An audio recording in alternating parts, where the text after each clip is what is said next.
저는 성탄절을 맞이하여서 동방박사들의 신앙 이런 제목으로 말씀을 전가하도록 하겠습니다.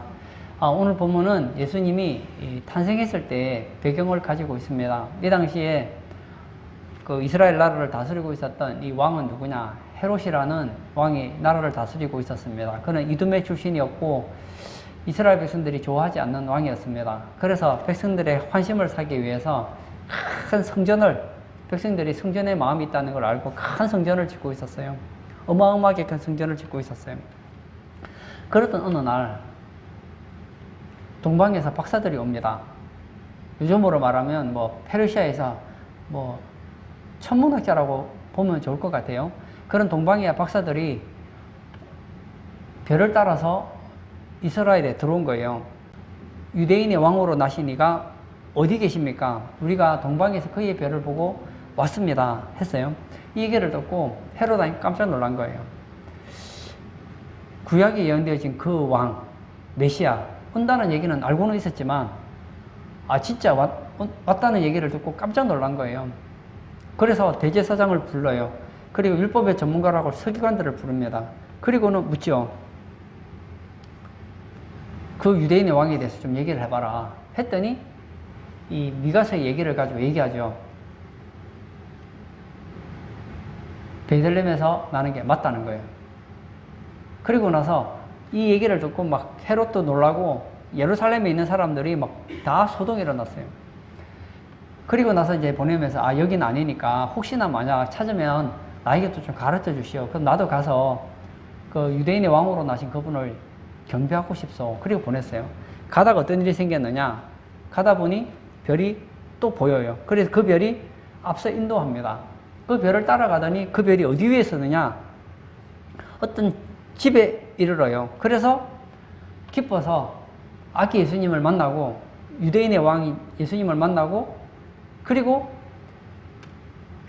꿈에 헤롯에게 돌아가지 말라는 지시를 받고 다른 길로 고국에 가는 그런 내용입니다. 오늘 본문에 나와 있는 이 동방박사들의 신앙에 대해서 살펴보려고 합니다. 첫 번째,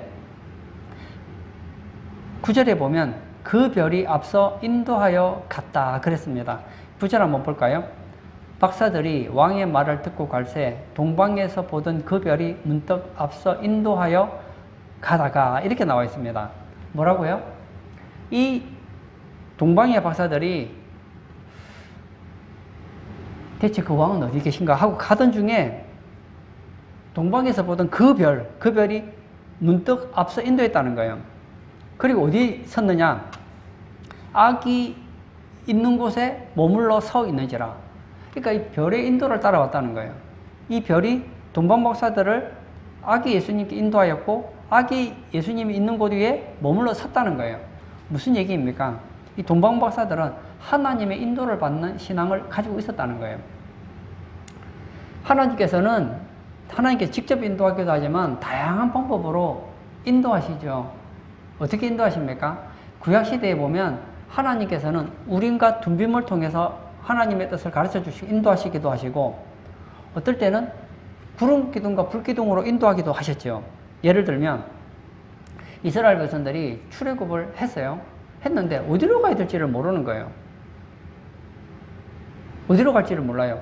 그때 하나님께서 이스라엘 백성들을 인도하시죠. 어떻게 인도하셨습니까? 낮에는 구름 기둥, 밤에는 불 기둥이 나타나서 이스라엘 백성을 이끌어가는 거예요. 그럼 그들은 알아요. 구름이 딱 멈췄으면 이스라엘 백성들도 멈춰서는 거예요. 구름이 움직이면 움직이는 거예요. 구름이 한 달 동안 가만히 있으면 이스라엘 백성들 한 달 동안 가만히 있어요. 6개월 동안 있으면 6개월 동안 있어야 돼요. 1년 동안 가만히 1년 동안 있어야 돼요. 그리고 또 움직이면 밤이 되면 하나님의 셰키나 영광의 불빛이 나오면 그 구름에서 불이 나오잖아요. 그러면 밤에 자고 싶어요. 밤에 자고 싶은데 밤에 불기둥이 움직이면 또 움직이는 거예요. 하나님 그렇게 인도하셨다는 거예요. 그리고 선지자를 통해서도 인도하셨죠. 하나님은 다양한 방법으로 인도하셨는데 오늘 본문에 보니까 이 동방박사들은 하나님의 인도를 어떻게 받았습니까? 별을 통해 인도를 받았다는 거 아닙니까? 여기서 인도하다라는 단어를 보았더니 앞으로 인도하다, 앞서가다. 무슨 얘기일까요? 예. 내가 앞서가는 것이 아니고 하나님의 인도를 받았다는 거예요. 하나님이 앞서가시고 난 뒤따라갔다는 거예요. 이 동방박사는 어떤 신앙을 가지고 있었습니까? 하나님보다 앞서지 않는 신앙. 하나님의 인도를 받되 하나님보다 먼저 나가지 않았다는 거예요. 그런데 이렇게 하나님 인도를 받아도 기쁘고 즐거운 마음으로 인도받는 사람이 있는가 하면 억지로 불평하면서 인도받는 사람들이 있어요. 보세요. 이스라엘 백성들이 하나님 인도를 받았지요. 낮에는 구름 기둥으로, 밤에는 불 기둥 인도를 받아요. 이거 분명히 하나님 인도거든요. 그럼 얼마나 감사합니까? 그런데 민수기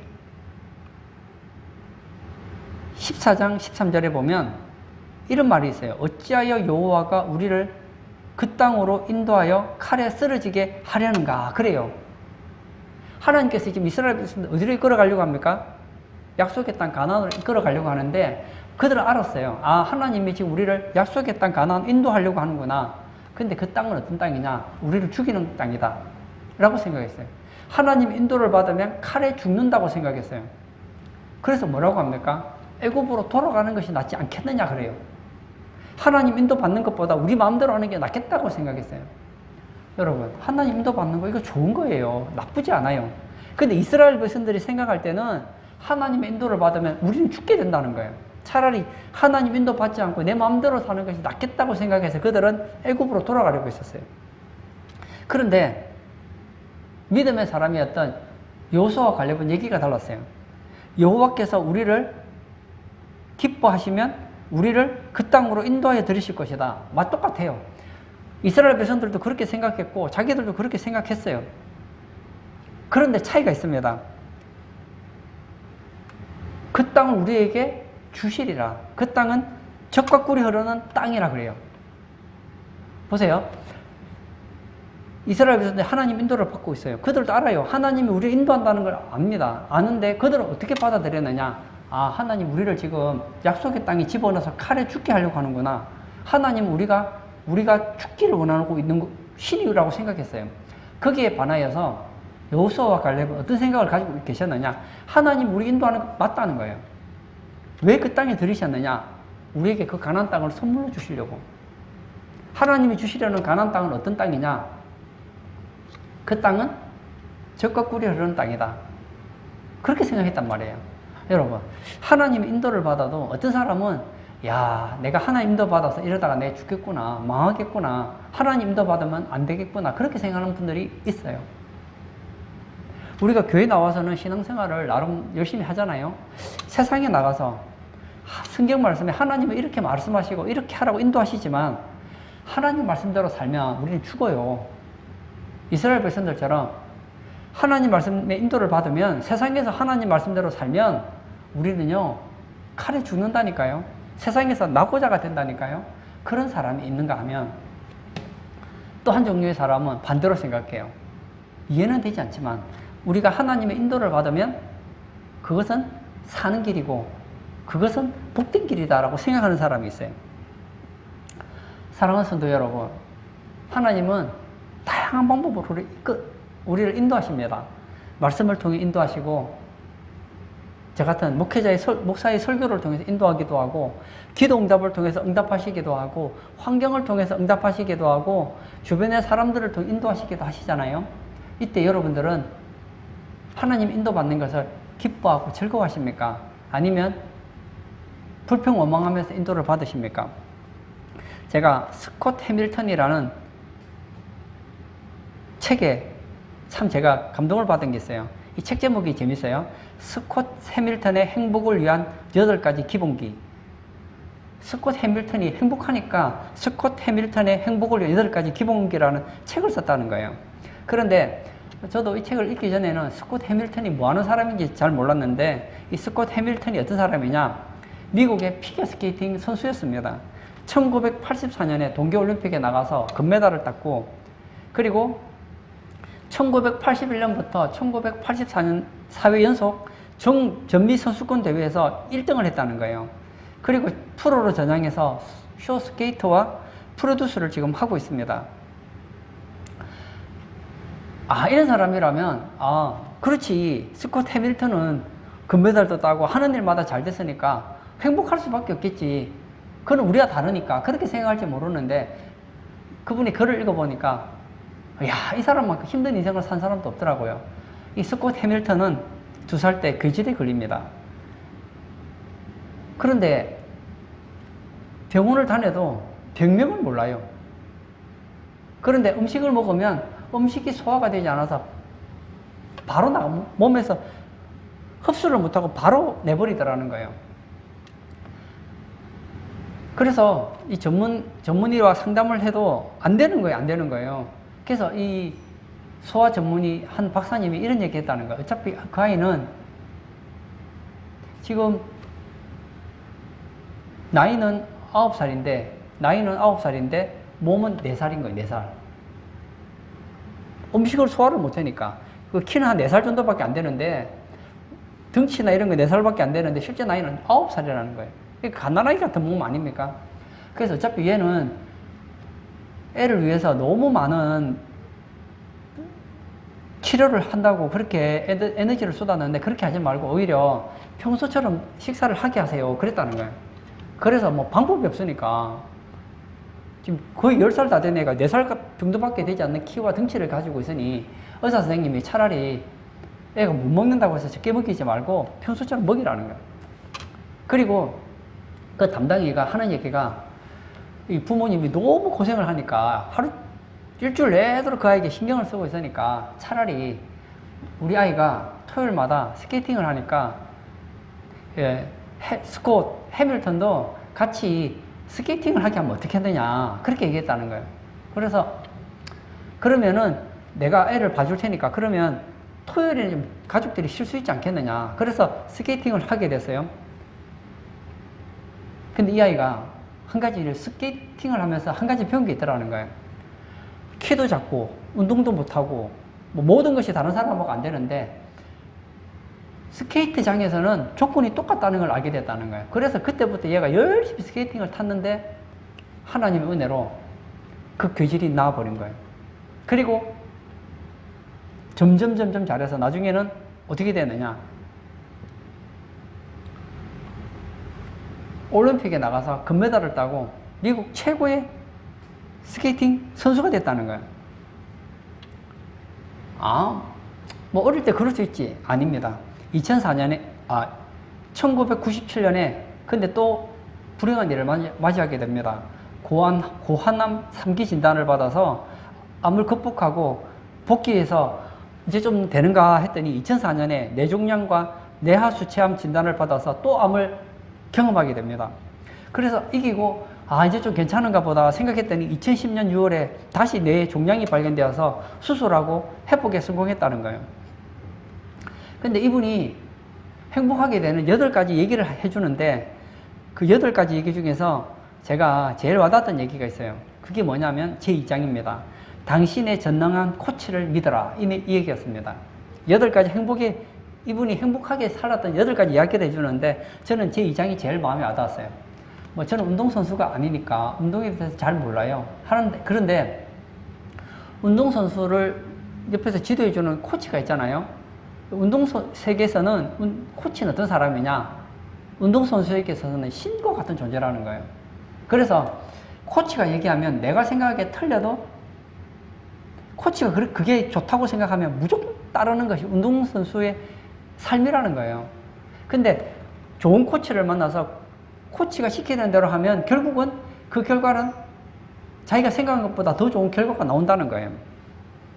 그런데 여러분, 우리가 알다시피 우리 주변에 있는 운동선수들 코치를 만나도 그 코치가 다 전능하지는 않잖아요. 근데 자기에게는 전능한 코치가 있다는 거예요. 그 코치가 누군지 아세요? 바로 하나님이라는 거예요.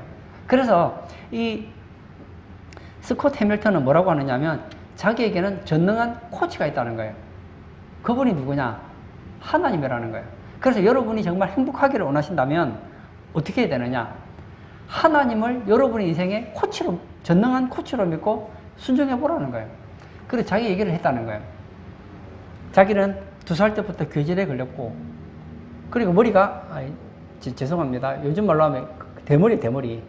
20살 때부터 머리가 빠져서 점점 올라갔다는 거예요. 근데 자기는 불평하지 않았대요. 왜냐? 자기는 전능한 코치를 믿었다는 거예요. 머리숱이 빠져도 불평하지 않았대요. 그리고 모르게 사람마다 다르게 제가 보니 얼굴도 그렇게 잘생긴 것 같지는 않아요. 근데 자기 외모에 대해서 그는 낙심하지 않았다는 거예요. 왜냐? 자기는 전능한 코치를 믿었기 때문에. 그리고 암을 2번이나 수술하고, 그리고 힘든 인생을 여러 번 경험했지만 자기는 그게 나쁘다고 생각하지 않았다는 거예요. 왠지 아세요? 전능한 코치를 믿었기 때문에. 그래서 이 스콧 해밀턴이 하는 얘기가 행복을 위해서는 8가지 원칙이 있는데 그 중에 하나는 전능한 코치를 신뢰하라는 거예요. 그 자기는 생각한다는 거예요. 왜 자기는 대머리가 됐는지 자기는 이해를 못 하겠대요. 어릴 때 자기가 왜 괴질에 걸렸는지 자기는 이해를 모르겠대요. 자기가 왜 암에 걸렸는지도 잘 모르겠대요. 그러나 저는 자기는 한 가지 확신하는 게 있다는 거예요. 뭐냐? 자기는 전능한 코치를 신뢰하기로 결단 내렸다는 거예요. 그랬더니 하나님께서 결과적으로 그의 인생을 이끌어 주셨다는 거예요. 보세요. 20살 때 대머리에 얼굴도 못생겨요. 몸도 안 좋아요. 근데 하나님께서 그 전능한 코치를 신뢰했더니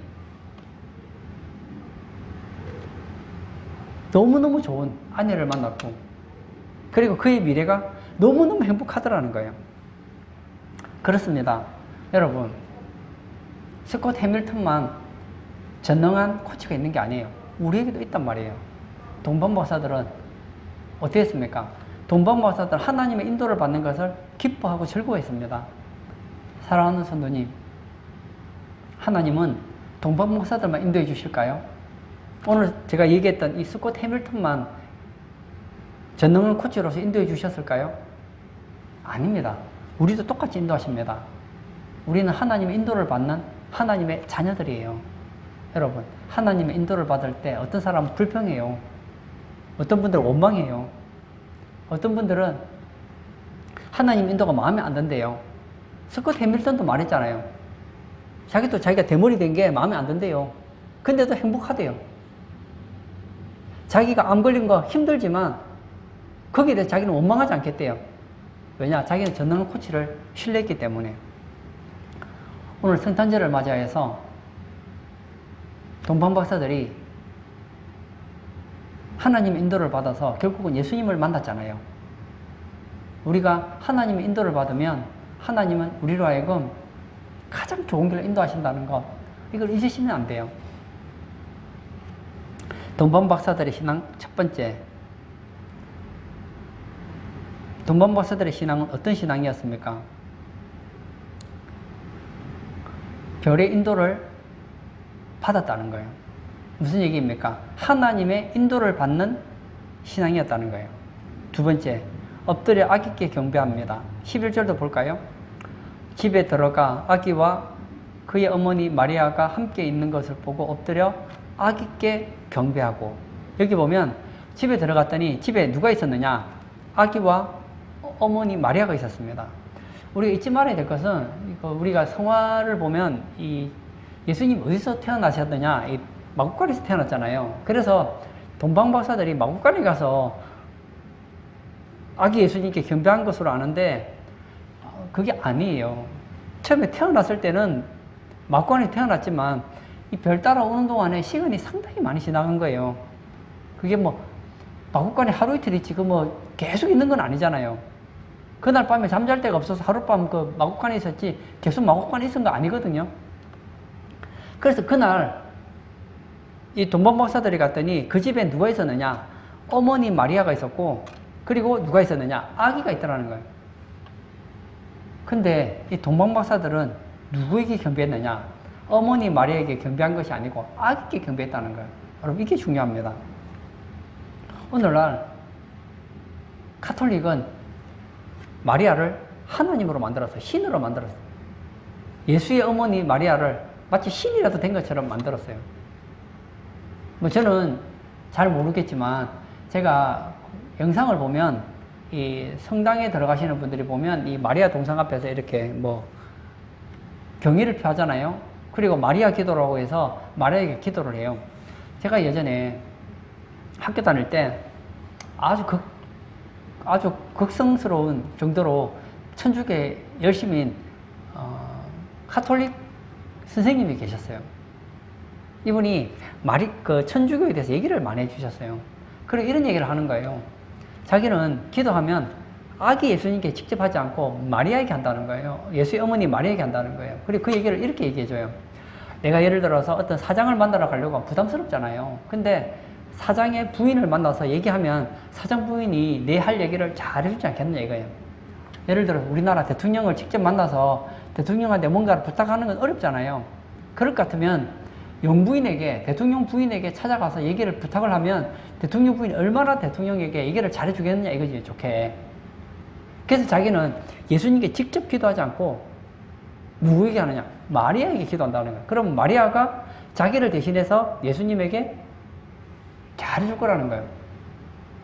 그래서 제가 예전에 카톨릭 다니던 분들 지금 신방을 가보면 이 마리아 이 동상이 있잖아요. 동상에 보면 이 기도문이 있어요.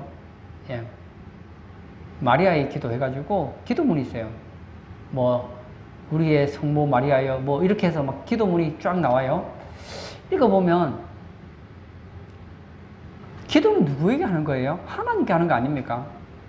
예배는 누구에게 하는 거예요? 하나님께 하는 거 아닙니까? 이 동방 목사들이 악기 경배했다는 것은 무엇을 말해주느냐? 예수님은 하나님이라는 거예요. 아기 예수님께 경배했다는 것은 이 동방 목사들은 예배하는 신앙을 가졌다는 거예요. 여러분, 예배는 삼위 하나님께만 해야 되는 거예요. 사람이 예배를 받으면 안 돼요. 근데 그 예배를 왜 마리아에게 돌립니까? 예배, 오늘 성경에 나와 있는 아기께 경배하고 여기서 경배하다는 단어를 보았더니 프로스퀴네오라는 단어를 쓰는데요. 예배하다, 경의를 표하다, 경배하다 이런 뜻을 가지고 있는데 이 프로스퀴네오라는 단어는 누구에게 사용되느냐? 사람에게 사용되지 않는 단어라는 거예요. 이 프로스퀴네오는 하나님에게 사용되어진 단어라 잊지 마세요. 동방박사들은 악기 경배할 때 유대인이 왕이구나 하고 엎드려서 경배한 것이 아니고 어떻게 경배했느냐? 하나님으로 예배하고 하나님으로서 아기 예수님을 경의를 표했고 악이지만 하나님으로서 경배했다는 거예요. 잊지 마십시오. 우리가 예배하는 예수님은 누구시냐? 하나님이십니다. 동방박사들은 하나님이신 예수님이 탄생했을 때 그의 어머니를 예수의 어머니라고 경배하지 않았다는 거예요. 동방박사들은 오직 예수님만 예배했다는 걸 잊으시면 안 됩니다. 사랑하는 성도 여러분, 성탄절을 맞이해서 저는 다시 외치고 싶습니다. 혹시나 예수님의 어머니 마리아를 너무 좋게 봐서 내가 성모 마리아에게 경배하면 성모 마리아가 나 대신 예수님께 경배해 주지 않겠느냐.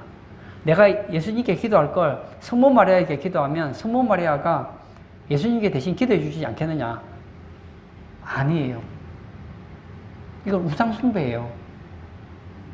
이건 마리아를 욕되게 하는 거예요. 지금 아마 천국에 마리아가 있을 텐데요. 마리아가 지금 천주교인들이 마리아에게 드리는 기도를 하고 마리아를 예배하고 마리아를 경배하고 그렇게 하는 걸 보면서 아마 마리아는 손 흔들 것 같아요. 내게 경배하지 마세요. 나는 경배의 대상이 아닙니다. 나는 예배받을 사람이 아닙니다. 할 거예요. 여러분 잊지 마세요. 동방박사들은 어떤 신앙을 가졌느냐? 예배하는 신앙을 가졌다는 거예요. 오늘 예배 참석하신 사랑하는 성도님, 오늘 성탄절을 맞이해서 저는 여러분들이 예배하는 신앙을 가지시기를 축복합니다. 세상을 예배하지 말고 돈을 예배하지 말고 마리아 사람을 예배하지 말고 오직 만왕의 왕 대신 아기 예수님, 우리의 주인 대신 예수님만 예배하기를 원합니다. 성경에 보면 이 예배자들의 모습이 나오는데 많은 분들은 이런 생각을 가져요. 요즘에 내가 너무 경제적으로 어려워서 내가 힘들어서 예배를 잘 못 드리겠는데 내가 병이 나으면 내가 하나님께 마음껏 예배 드리겠다. 그러시는 분들이 계세요. 그런 분들에게 저는 욥을 얘기하고 싶어요. 욥이 얼마나 동방에서 굉장한 부자이 아니었습니까? 그런데 하루아침에 그 재산을 다 잃어버리고 그의 사랑하는 10자녀를 다 잃어버립니다. 하루아침에 거지가 돼요. 그때 욥이 어떻게 하느냐? 욥이 일어나 겉옷을 찢고 머리털을 밀고 땅에 엎드려 예배하며, 언제 예배했다고요? 하는 일마다 잘 될 때, 기분 좋을 때 예배한 게 아니었어요. 최악의 상황에서 어떻게 했다고요? 하나님께 엎드려 예배했다는 거예요. 플러스 키네오 했다는 거예요. 창세기에 보면 아브라함의 예배가 또 나오잖아요. 하나님께서 하루는 아브라함에게 얘기를 하십니다. 아브라함아, 아브라함아, 예 하나님, 내 사랑하는 독자 이삭을 모리아산에 번제로 드려라. 그래서 아브라함이 종들과 함께 이른 아침에 아들을 데리고 모리아산에 가잖아요. 그리고 산에 오르기 전에 어떻게 합니까? 너희는 나귀와 함께 여기서 기다리라. 내가 아이와 함께 예배하고 돌아오리라. 아니 지금 하나님이 자기 아들을 지금 번제로 드리라는데 예배가 되겠습니까 그게? 안 되지요. 근데 아브라함 어떤 신앙을 가지고 있었느냐? 하나님이 원하시면 내가 하나님이 원하면 드리겠다는 거예요. 그 가운데서도 나는 하나님을 예배하겠다는 거예요. 감동되지 않습니까? 제가 기억이 나는 한 청년이 있어요. 이 청년이 제게 그런 얘기를 한 적이 있어요. 목사님, 저는 하나님을 정말 예배하는 게 너무 좋습니다. 그런데 하나님이 나의 소중한 것을 빼앗아 가시면 저는 하나님께 예배를 제대로 못 드릴 것 같아요. 집이 약간 어려워졌더니 교회를 잘 안 나오는 거예요. 예배도 드리는 돈 많은 중에 기도도 안 된대요. 왜냐? 어떻게 하나님이 내 소중한 것을 이렇게 빼앗아 갈 수 있느냐는 거예요. 아닙니다. 예배는 그런 거 아니에요. 하나님은 영이시니 예배하는 자가 영과 진리로 예배할지니라. 성경은 얘기하고 있습니다. 이 돈번 박사들은 어떤 신앙을 가졌습니까? 아기 예수님께 하나님으로서 예배하는, 경의를 표하는, 예배하는 그런 예배를 가졌다는 거예요. 제가 수영로교회 이규현 목사님이 비대면 예배의 5가지 당부, 이런 거를 제가 크리스찬 투데이에서 읽었어요. 지금 요즘에 코로나 때문에 물론 일부는 예배를 드리지만 지금 20명까지 예배를 드리잖아요. 거기에 촬영팀, 방송팀 뭘 빼고 나면 담임 목사님 빼고 이렇게 하면 실제로 예배 드리려고 앉아있는 사람은 10명도 안 될 거 아닙니까? 그래서 이런 비대면 시대에 5가지 당부를 했다는 거예요. 그 중에 마지막 5번째가 뭐냐? 온라인 집회에 적극 참여하자는 거예요. 여러분, 옛날에는 우리가 예배를 드리면 어떤 마인드가 있었냐? 교회 가서 직접 예배 드려야지 그게 예배지, 이런 생각을 가지고 있었어요. 맞죠? 성탄절 됐으면 작년 같았으면 어떻게 했을까요? 교회들마다 사람들이 꽉꽉 찼을 거예요. 예배 드려야 된다고 생각했으니까. 그런데 이제는 코로나 때문에 정부에서 성탄절인데도 불구하고 20명 이상 예배를 드리지 못하게 했어요. 예배에 참석하지 못하게 했어요. 20명이 안 되는 교회는 그나마 20명 다 드릴 수 있겠지만 50명, 100명, 1000명, 10,000명 되는 교회 보세요. 그 수만 명 모이는 예배당에 사람은 20명. 얼마나 썰렁합니까? 근데 제가 유튜브를 하면서 이 비대면 예배를 어떻게 사람들이 드리나 한번 보려고 한번 실시간 예배를 제가 몇 교회를 한번 들어가 본 적이 있었어요. 들어가 봤더니 와, 제가 너무 충격을 받았어요. 예배 드리는데 생각보다 비대면을 했더니 예배 드리는 사람이 훨씬 적더라고요. 예배는 누구에게 하는 겁니까? 하나님께 하는 거예요. 비록 우리가 직접 가서 예배 드리면 제일 좋겠죠. 저는 그게 최상이라고 생각해요. 저는 제 바람은 이런 코로나로 인한 모든 상황이 호전되어서 마음껏 예배할 수 있었으면 정말 좋겠습니다.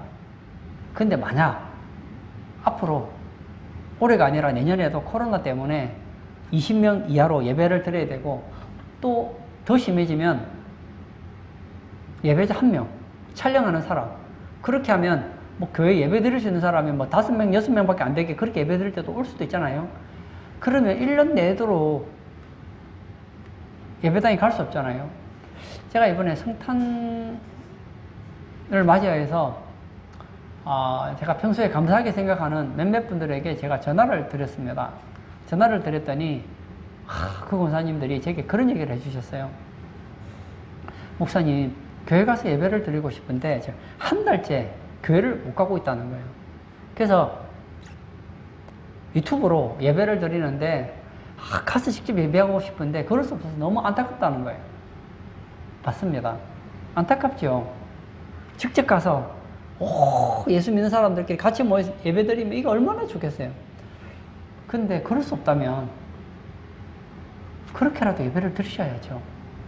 만약 인터넷이 안 되면 기독교 방송 TV를 틀어놓고 실시간 예배를 드리더라도 드리셔야죠. 하나님 우리 중심을 받으시거든요. 동방박사들처럼 직접 아기 예수님 앞에 나아가서 예배드리면 최고 좋습니다. 이건 말할 필요가 없어요. 그런데 갈 수 없다면 어떻게 해야 될까요? 원격 예배라도 드려야 되는 거 아닙니까? 사랑하는 성도님, 이 코로나 때문에 이제는 비대면 예배가 현실화되었습니다. 내년 되면 어쩌면 더 작은 숫자가 예배를 드리게 될지도 몰라요. 제 바람은 온 교회가 가득 코로나를 정복하고 온 교인들이 마음껏 예배 드릴 수 있는 그런 시대가 왔으면 좋겠어요. 그러나 만약 그리 아니하실지라도, 그렇게 되지 않는다 하더라도 원격으로 예배 드리고 TV로 예배 드리고 그리고 가정 예배를 드리는 한이 있더라도 영과 진리로 하나님의 기뻐하시는 그런 예배자, 그런 예배하는 신앙을 가지시는 성도님 되시기를 축복합니다. 동방박사들의 신앙, 첫 번째, 별의 인도를 따라왔다는 거예요. 하나님의 인도를 받는 신앙을 가지고 있었습니다. 두 번째, 엎드려 악있게 경배합니다. 예배하는 신앙을 가지고 있었습니다. 세 번째, 황금과 유황과 모략을 예물로 드렸습니다. 11절 한번 볼까요? 하반절에 보면 보배합을 열어 황금과 유향과 모략을 예물로 드립니다. 유대인의 왕으로 나신 분을 알게 됐어요. 어떻게 알았을까? 잘은 모르겠지만 이스라엘 사람들이 바벨론에 포로로 끌려간 적이 있잖아요. 그리고 그 시당에 있는 사람들이 가서 뭐 예레미야라든지 뭐 에스겔이라든지 뭐 그런 이야기들을 통해서 앞으로 메시아가 온다는 얘기를 들었겠죠. 그리고 드디어 어떻게 알게 됐는지는 모르겠지만 그 별을 보면서 저건 구약에 예언되어진 그 유대인의 왕, 그 왕이 오신 왕의 탄생을 알리는 별이라는 걸 알게 되었어요. 그래서 갈 때 그냥 가지 않았습니다. 어떻게 갔습니까? 보배합에다가 황금과 유황과 모략을 담아서 갔습니다. 그리고 아기 예수께 예배하고 경배하고 뭘 했습니까? 황금과 유황과 모략을 예물로 드렸다는 거예요. 여기 이 보배합이 뭔가 하고 봤더니 보물이 담긴 상자, 그런 뜻을 가지고 있더라고요. 그래서 이 보배합은 어떤 특징을 가지고 있느냐 하면 그 당시에 가장 귀하게 여기는 보물을 담아놓는 함이었다는 거예요. 그러니까 이 보배합이라는 게 그냥 뭐 황금과 유황을 모략을 담는 통이 아니라 아주 값지고 소중한 것을 담는 것이었다는 거예요. 그래서 그들이 생각할 때 가장 유대인의 왕이신 그 아기에게 탄생을 축하하기 위해서 가장 귀한 보물을 드리기 위해서 준비한 게 세 가지가 있었는데 그게 뭐죠? 황금과 유황과 모략이었다는 거예요. 무엇을 가르쳐주고 있습니까? 예수님께 헌신하는 신앙을 보여준다는 거예요. 여러분, 이 동방의 바사들이 아기 예수님께 황금을 드리는 거 아깝지 않았을까요? 뭐 황금을 뭐 1g, 2g 드렸을까요? 14K 그런 금을 바쳤을까? 아니겠잖아요. 드렸으면 아무래도 왕 대우에 걸맞게 그런 황금을 드렸을 것이고 그런 모략을 드렸을 것이고 그런 유황을 드렸을 거 아닙니까? 이 당시에 황금과 유황과 모략은 굉장히 비쌌단 말이에요. 이건 뭘 말해줍니까? 그들이 헌신했다는 거예요. 헌신했다는 거예요. 뿐만 아닙니다. 보통 성경학자들은 이 동방을 페르시아라고 생각하거든요. 페르시아에서 짐승을 타고 이제 옵니다. 와요. 별의 인도를 따라서 옵니다. 오는데 여러분 알다시피 별은 24시간 반짝이는 게 아니잖아요. 별은 있지만 해가 뜨면 별은 안 보이잖아요. 그러면 별 따라 오다가 아침이 되면 별이 보이질 않아요. 그러면 거기서 또 기다리는 거예요. 그러다가 또 별의 인도를 따라서 또 오고, 그럼 시간이 얼마나 걸리겠습니까? 이 사람들이 한가한 사람들이 아니라니까요. 이 사람들은요, 박사들이라니까요. 그 당시에 점성술가라고도 볼 수 있고, 천문학자라고 할 수 있고, 굉장히 우리로 말하면 엘리트들이었단 말이에요. 그런데 그 이스라엘의 왕으로 태어나신 그분을 만나기 위해서 그 시간을 걸립니다.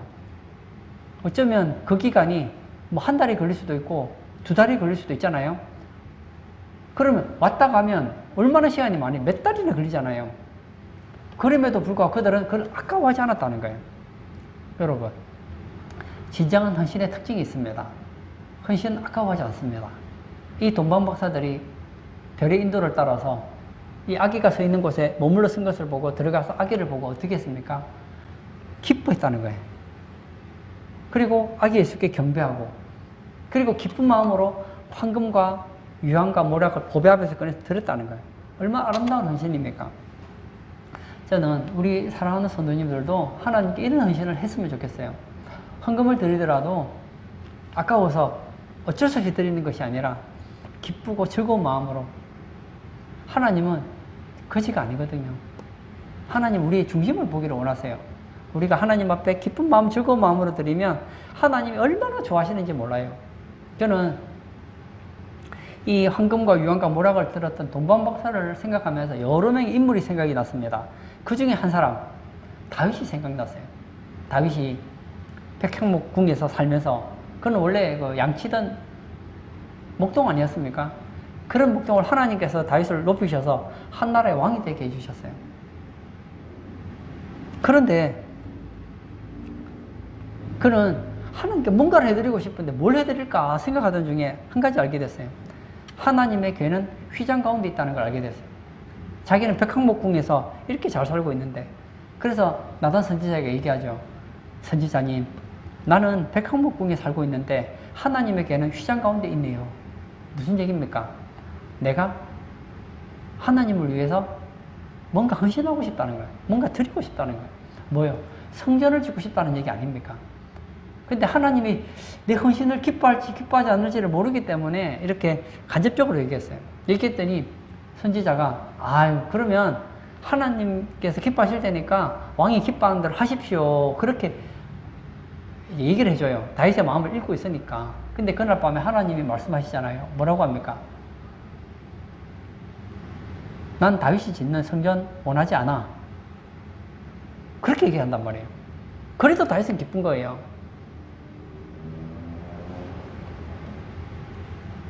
사랑하는 성도님, 다윗이 하나님 앞에 헌금을 얼마나 많이 했는지 몰라요. 그의 아들 솔로몬 때가 돼서 이제 솔로몬이 성전을 짓게 되었을 때에 앞으로 태어나지, 아직 왕이 되지도 않은 그 솔로몬이 왕이 되어서 짓게 될 성전을 위해서 금과 은과 막 귀한 것들을 얼마나 많이 준비해 놨는지 몰라요. 그리고 성경에 보면 아마 헌금을 많은 사람들이 있지만 아마 다윗보다 헌금을 많이 한 사람이 성경에 찾기 어려울걸요. 근데 다윗이 이런 얘기를 하죠. 내가 주께 받은 것을 그냥 주님께 드렸을 뿐입니다. 생색내지 않아요. 야, 내가 이렇게 내가 하나님 앞에 많은 걸 드렸다. 그렇게 생각하지 않았어요. 어떤 생각을 가졌다고요? 하나님이 내게 주신 것에 대한 감사로서 그냥 난 당연히 드려야 되는 것이라고 생각 드렸다는 거예요. 요한계시록에 보면 24장로들이 나오잖아요. 그들이 머리에 왕관을 쓰고 있습니다. 근데 아기 예수님은 아니죠. 이제는 만왕의 왕이신 그 예수님께 어떻게 합니까? 그의 왕관을 벗어드리잖아요. 엎드려 경배하면서. 정말 감동이 됩니다. 정말 감동이 됩니다. 저는 오늘 예배 참석하신 사랑하는 성도님, 동방박사들처럼, 다윗처럼, 요한계시록에 나오는 24장로처럼 정말 주님 앞에 감사하는 마음으로, 경배하는 마음으로 헌신하면 너무 좋겠어요. 다윗을 생각했지만 다윗뿐만 아닙니다. 바울은 어땠습니까? 나의 갈 길, 하나님께 받은 사명을 감당하려 하면은 자기 생명조차도 귀한 것을 여기지 않는다 그랬어요. 사람에게 생명이 얼마나 소중합니까? 근데 내가 하나님을 위해 헌신하는 것은 위해서라면 생명도 아까워하지 않는다는 거예요. 아까워하지 않을 이유가 있습니다. 오늘 예수님의 생일을 축하하는 성탄절이잖아요. 예수님 이 땅에 왜 오셨습니까? 우리에게 왕 대접 받으려고요? 아닙니다. 죽으러 오신 거예요. 하나님은 우리를 위해서 그의 아들을 희생하셨고, 하나님의 아들이신 예수님은 이 땅에 자기 생명을 우리를 위해서 희생하기 오셨잖아요. 우리를 헌신하셨잖아요. 하나님이 피조물을 위해서 자기 생명을 버리러 이 땅에 오셨다는 것, 이거 놀라운 헌신 아닙니까? 우리의 헌신이 아무리 값지다고 하더라도 하나님의 헌신과 비교가 될까요? 예수님의 헌신과 비교가 될까요? 오늘 성탄절을 맞이하여서 한번 우리를 돌아봅시다. 올 한 해 동안 살아오면서 우리가 하나님께 뭔가를 한 것이 있다면 한 것으로 감사해야지 그것 가지고 생색을 내면 안 된다고요. 내가 올 1년 동안 내가 예배를 얼마나 많이 드렸는데, 내가 올 1년 동안 하나님께 헌금을 얼마나 이렇게 많이 드렸는데, 내가 1년 동안 하나님 앞에 내가 이렇게 봉사를 많이 했는데, 그렇게 생각하지 마시고 반대로 내가 나를 위해 이 땅에 오신 예수님을 위해서 내가 예배할 수 있게 된 거, 그게 고맙고, 예수님을 위해서 봉사할 수 있는 것이 감사하고, 내가 주님을 위해서 헌금할 수 있는 게 감사하고, 드리는 것만으로도 감격해하는 그런 우리 복된 성도님 되시기를 축복합니다. 결론을 짓고자 합니다. 동방 박사들의 신앙, 첫 번째, 별의 인도를 따라왔다고 했습니다. 하나님의 인도를 받는 신앙을 그들은 가지고 있었습니다. 두 번째, 엎드려 아기 있게 경배합니다. 그들은 예배하는 신앙을 가지고 있었습니다. 세 번째, 황금과 유황과 모략을 예물로 드립니다. 예수님께 헌신하는 신앙을 가지고 있었습니다. 저는 오늘 예배에 참석하신 우리 사랑하는 성도님들이 오늘 예배를 기점으로 해서 하나님의 인도를 받을 때 기쁘고 즐거운 마음으로 인도를 받으시고, 예배할 때 정말 예수님을 그리고 하나님을 하나님으로 인정하는 그런 예배자가 되시고, 그리고 주님을 위해서 무엇인가 헌신할 때 세상 사람들이 드리는 것처럼 마지못해 억지로 드리는 것이 아니라 기쁜 마음, 즐거운 마음, 자원하는 마음, 더 드리고 싶어하는 마음으로 헌신하는 그런 우리 복된 성도님 되시길 주의 이름으로 축복합니다. 아멘. 이 시간 한번 같이 기도하기를 원합니다. 오늘은 성탄절을 우리가 지키고 있죠. 성탄절을 맞이하여서 한번 우리의 신앙을 돌아보기를 원합니다. 동방 박사들은 아기 예수님을 만났기 때문에 뭔가 얻은 것이 없었어요. 아기 예수님이 탄생을 인하여서 그들은 많은 것을 잃었습니다.